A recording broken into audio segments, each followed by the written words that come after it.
Hello friends, ओम श्री गणेशाय नमः। आप सभी का स्वागत है आपके अपने यूट्यूब चैनल पर। फ्रेंड्स, आज हम आपको इस वीडियो में बताने जा रहे हैं वट सावित्री व्रत की शुभ मुहूर्त, पूजा विधि, पूजा सामग्री, पौराणिक व्रत कथा, जिसको सुनने मात्र से ही होगी अखंड सौभाग्य की प्राप्ति और संतान की लंबी आयु, और वट सावित्री व्रत के महत्व के बारे में। फ्रेंड्स, वीडियो शुरू करने से पहले आपसे रिक्वेस्ट है, अगर आप हमारे चैनल पर नए हैं और आपने अभी तक चैनल को सब्सक्राइब नहीं किया है तो प्लीज सब्सक्राइब कीजिएगा चैनल को, साथ ही प्रेस कीजिएगा बेल आइकन को, जिससे नए वीडियो से रिलेटेड नोटिफिकेशन आपको तुरंत प्राप्त हो सके। और वीडियो पसंद आने पर वीडियो को लाइक और शेयर जरूर कीजिएगा, ताकि सभी भक्तों को इस वीडियो का लाभ प्राप्त हो सके। और कमेंट बॉक्स में ओम श्री गणेशाय नमः जरूर लिखिएगा। हिंदू पंचांग के अनुसार हर साल ज्येष्ठ मास के कृष्ण पक्ष की अमावस्या को वट सावित्री व्रत रखा जाता है। इसे वट अमावस्या और सावित्री अमावस्या के नाम से भी जाना जाता है। इस दिन सुहागन महिलाएं अपने पति की लंबी आयु, अखंड सौभाग्य और संतान प्राप्ति की कामना के लिए व्रत रखती हैं तथा बरगद के पेड़ की पूजा करती हैं और उनके चारों ओर परिक्रमा लगाती हैं। धार्मिक मान्यताओं के अनुसार ऐसा करने से पति को लंबी आयु प्राप्त होती है, जिससे सुहागनों का अखंड सौभाग्य बना रहता है। इस दिन सुहागन महिलाएं वट वृक्ष की पूजा करती हैं तथा बरगद के वृक्ष की 7, 11, 21, 51 या 101 आदि सामर्थ्य के अनुसार परिक्रमा करती है और 7 बार कच्चा सूत लपेटती हैं। पुराणों के अनुसार वट वृक्ष में ब्रह्मा, विष्णु और महेश तीनों का वास होता है। वट सावित्री व्रत में वट और सावित्री दोनों का एक खास महत्व माना गया है। पीपल की तरह ही वट या बरगद वृक्ष का भी विशेष महत्व होता है। ऐसी मान्यता है कि वट वृक्ष के नीचे बैठकर ही सावित्री ने अपने पति सत्यवान को दोबारा जीवित कर लिया था। दूसरी कथा के अनुसार मार्कंडेय ऋषि को भगवान शिव के वरदान से वट वृक्ष के पत्ते में पैर का अंगूठा चूसते हुए बाल मुकुंद के दर्शन हुए थे। तभी से वट वृक्ष की पूजा की जाती है। वट वृक्ष की पूजा से घर में सुख, शांति और धन लक्ष्मी का वास होता है। इस दिन महिलाएं सत्यवान और सावित्री और यमराज की पूजा करती हैं। व्रती महिलाओं को इस दिन सत्यवान और सावित्री की कथा को विशेष तौर पर सुनना चाहिए। फ्रेंड्स, अब आइए जानते हैं वट सावित्री व्रत और शनि जयंती की शुभ मुहूर्त के बारे में। हिंदू पंचांग के अनुसार साल 2024 में वट सावित्री व्रत और शनि जयंती 6 जून 2024 गुरुवार के दिन है। ज्येष्ठ कृष्ण अमावस्या तिथि प्रारंभ होगी 5 जून 2024 को शाम 7:54 पर और ज्येष्ठ कृष्ण अमावस्या तिथि का समापन होगा 6 जून 2024 को शाम 6:07 पर। इस दिन सर्वार्थ सिद्धि योग और आनंद आदि योग भी बन रहे हैं। इन योगों के बनने के कारण इस दिन का महत्व कई गुना अधिक बढ़ जाता है। साथ ही इस दिन शनि जयंती भी है। इन दुर्लभ महासंयोगों के बनने के कारण इस दिन पूजा पाठ जप तप करने से अष्ट सिद्धि और नवनिधियों की प्राप्ति होगी और सभी कार्य शीघ्र ही पूर्ण होंगे और आपकी सभी मनोकामनाएं शीघ्र ही पूर्ण होंगी। फ्रेंड्स, अब आइए जानते हैं वट सावित्री व्रत के लिए क्या क्या पूजा सामग्री आवश्यक होती है। सत्यवान सावित्री की मूर्ति, धूप, मिट्टी का दीपक, घी, फूल, फल, लाल धागा, कलश, मौसमी फल, पूजा के लिए लाल कपड़े, सिंदूर, कुमकुम, रोली, चढ़ावे के लिए पकवान, अक्षत, हल्दी व 16 श्रृंगार के सामान। इसके अलावा वट वृक्ष के लिए बांस का पंखा और रोली, साथ ही जल से भरा हुआ पात्र और रोली। फ्रेंड्स, अब आइए जानते हैं वट सावित्री व्रत की पूजन विधि के बारे में। वट सावित्री व्रत के दिन महिलाएं ब्रह्म मुहूर्त में उठकर स्नान करके नए और स्वच्छ वस्त्र धारण करके 16 श्रृंगार करें। 16 श्रृंगार करने के बाद निर्जला व्रत का संकल्प करें। आप सभी पूजन सामग्रियों को इकट्ठा कर किसी बांस से बनी टोकरी या पीतल के पात्र में रख लें।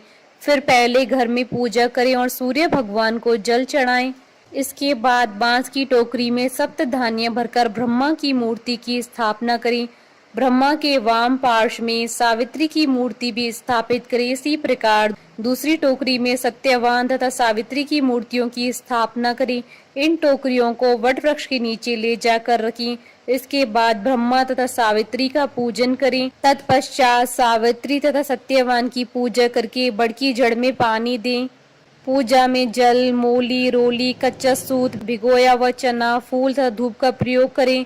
जल से वट वृक्ष को सींचे और उसके तने के चारों ओर कच्चा धागा लपेटकर कम से कम 7 बार परिक्रमा करें। बड़ के पत्तों के गहने पहनकर वट सावित्री की कथा सुनी।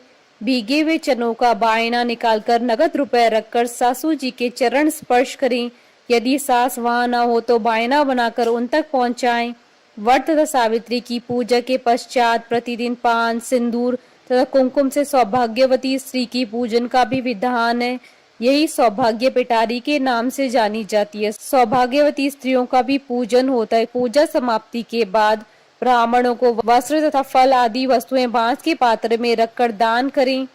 वट वृक्ष का पूजन समाप्त होने के बाद आप अपने घर आकर पति को बांस का पंखा झेलें और उन्हें पानी पिलाएं। पति को पानी पिलाने के बाद आप अगले दिन 11 चने और वट वृक्ष की लाल रंग की कली को पानी से निकलकर अपना व्रत संपन्न करें। फ्रेंड्स, अब आइए आरंभ करें वट सावित्री व्रत की पौराणिक कथा। भद्र देश के एक राजा थे जिनका नाम अशुपति था। भद्र देश के राजा अशुपति के कोई संतान न थी।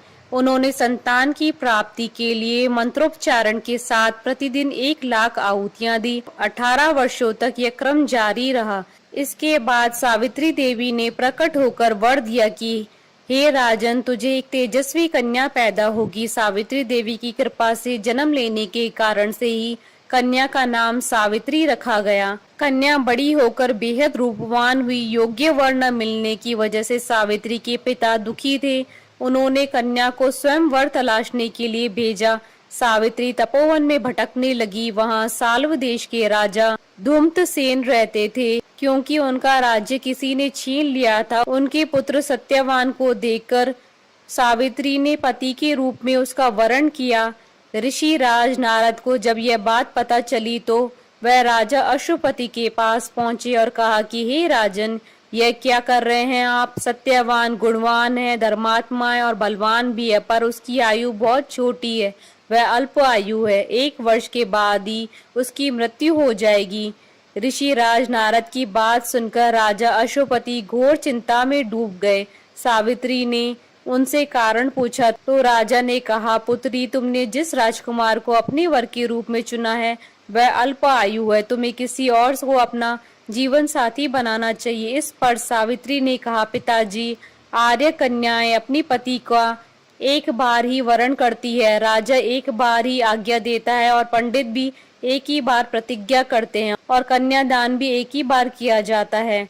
सावित्री हट करने लगी और बोली, मैं सत्यवान से ही विवाह करूंगी। राजा अशुपति ने सावित्री का विवाह सत्यवान से कर दिया। सावित्री अपने ससुराल पहुंचते ही सास ससुर की सेवा करने लगी। समय बीतता चला गया। नारद मुनि ने सावित्री को पहले से ही सत्यवान की मृत्यु के दिन के बारे में बता दिया था। वह दिन जैसे जैसे करीब आने लगा, सावित्री अधीर होने लगी। उन्होंने 3 दिन पहले से ही उपवास शुरू कर दिया। नारद मुनि द्वारा कथित निश्चित तिथि पर पितरों का पूजन किया। हर दिन की तरह सत्यवान उस दिन भी लकड़ी काटने जंगल चले गए। साथ में सावित्री भी गई। जंगल में पहुंचकर सत्यवान लकड़ी काटने के लिए एक पेड़ पर चढ़ गए। तभी उसके सिर में तेज दर्द होने लगा। दर्द से व्याकुल सत्यवान पेड़ से नीचे उतर गए। सावित्री अपना भविष्य समझ गई। सत्यवान के सिर को गोद में रखकर सावित्री सत्यवान का सिर सहलाने लगी। तभी वहां यमराज आते दिखे। यमराज अपने साथ सत्यवान को ले जाने लगे। सावित्री भी उनके पीछे पीछे चल पड़ी। यमराज ने सावित्री को समझाने की कोशिश की कि यही विधि का विधान है, लेकिन सावित्री नहीं मानी। सावित्री की निष्ठा और पति परायणता को देखकर यमराज ने सावित्री से कहा, हे देवी, तुम धन्य हो, तुम मुझसे कोई भी वरदान मांगो। सावित्री ने कहा, मेरे सास ससुर वनवासी और अंधे हैं, उन्हें आप दिव्य ज्योति प्रदान करें। यमराज ने कहा, ऐसा ही होगा, जाओ अब लौट जाओ। लेकिन सावित्री अपने पति सत्यवान के पीछे पीछे चलती रही। यमराज ने कहा, देवी तुम वापस जाओ। सावित्री ने कहा, भगवान, मुझे अपने पति देव के पीछे पीछे चलने में कोई परेशानी नहीं है। पति के पीछे चलना मेरा कर्तव्य है। यह सुनकर उन्होंने फिर से उनसे एक और वर मांगने के लिए कहा। सावित्री बोली, हमारे ससुर का राज्य छिन गया है, उसे पुनः वापस दिला दें। यमराज ने सावित्री को यह वरदान भी दे दिया और कहा, अब तुम वापस लौट जाओ। लेकिन सावित्री पीछे चलती रही। यमराज ने सावित्री को तीसरा वरदान मांगने को कहा। इस पर सावित्री ने 100 संतानों और सौभाग्य का वरदान मांगा। यमराज ने इसका वरदान भी सावित्री को दे दिया। सावित्री ने यमराज से कहा कि प्रभु, मैं एक पतिव्रता पत्नी और आपने मुझे पुत्रवती होने का आशीर्वाद दिया। यह सुनकर यमराज को सत्यवान के प्राण छोड़ने पड़े। यमराज अंतर्ध्यान हो गए और सावित्री उसी वट वृक्ष के पास आ गई जहाँ उसके पति का मृत शरीर पड़ा था। सत्यवान जीवित हो गया और दोनों खुशी खुशी अपने राज्य की ओर चल पड़े। दोनों जब घर पहुंचे तो देखा कि माता पिता को दिव्य ज्योति प्राप्त हो गई। इस प्रकार सावित्री सत्यवान चिरकाल तक राज्य सुख भोगते रहे। अतः पतिव्रता सावित्री के अनुरूप ही प्रथम अपने सास ससुर का उचित पूजन करने के साथ ही अन्य विधियों को प्रारंभ करे। वट सावित्री व्रत करने और इस कथा को सुनने से उपासक के वैवाहिक जीवन या जीवन साथी की आयु पर किसी भी प्रकार का कोई संकट आया भी हो तो वह टल जाता है। हमारे साथ इस वीडियो में अंत तक बने रहने के लिए आपका धन्यवाद। ओम श्री गणेशाय नमः।